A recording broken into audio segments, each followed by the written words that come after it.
मी उर्वेश साळुंखे सध्या मी हातेड सबस्टेशनवर झोपा काढो आंदोलन करत आहे। जोपर्यंत लाईट येत नाही तोपर्यंत मी इथून उठणार नाही। सकाळपासून अनवर्दे 3 फेज लाईट बंद आहे। माझ्या सकट हजारो शेतकऱ्यांचे एसवर लागून गेले आहेत, तरी एसवरना पाणी नसल्यामुळे कित्येक हेक्टर जमिनीवरचे कापूस व एसवर नासधूस झाले आहे व या महावितरणाचे कर्मचारी लाईटकडे दुर्लक्ष करत आहे। तरी मी व एकनाथ शिंदे साहेब मुख्यमंत्री साहेबांना विनंती करतो की आपण नरेंद्र मोदी पंतप्रधान हे मुंबईमध्ये येतात, आपण 2 तासासाठी 1 कोटीच्या जवळपास खर्च करतात, परंतु या महावितरणाचे तुटलेले कांबे तुटलेले तार यांच्याकडे दुर्लक्ष करतात।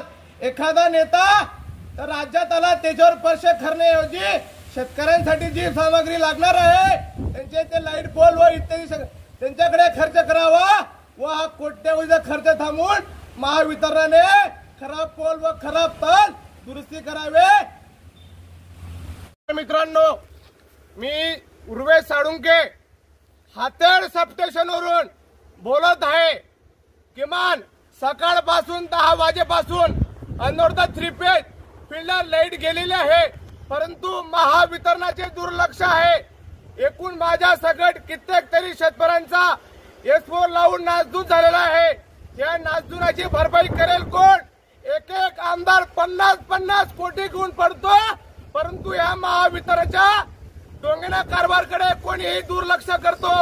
आदरणीय एकनाथ शिंदे साहेबांना मी विनंती करतो की संपूर्ण जळगाव जिल्ह्यात चोपडा तालुक्यातील बऱ्याच शेतकऱ्यांचा एसवर लागला असून अजून सुद्धा लाईट पुरवठा बंद नाही आहे। ज्यापर्यंत अनवर्दा फीडर लवकर चालू होत नाही तोपर्यंत मी या हातेड महा सबस्टेशनवर झोपा काढून आंदोलन करणार आहे। अनवर्दा 3 फेज फीडर क्या आम्ही जेव्हा इथे आलो तेव्हा इथं बाहेर निघून जात आहे। अक्षरशः मला एसवर हा जळून गेला।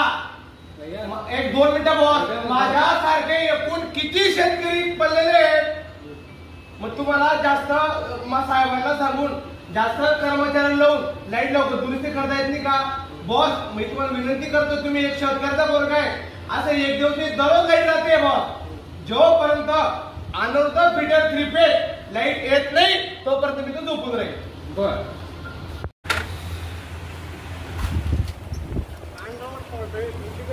काय रे भैया?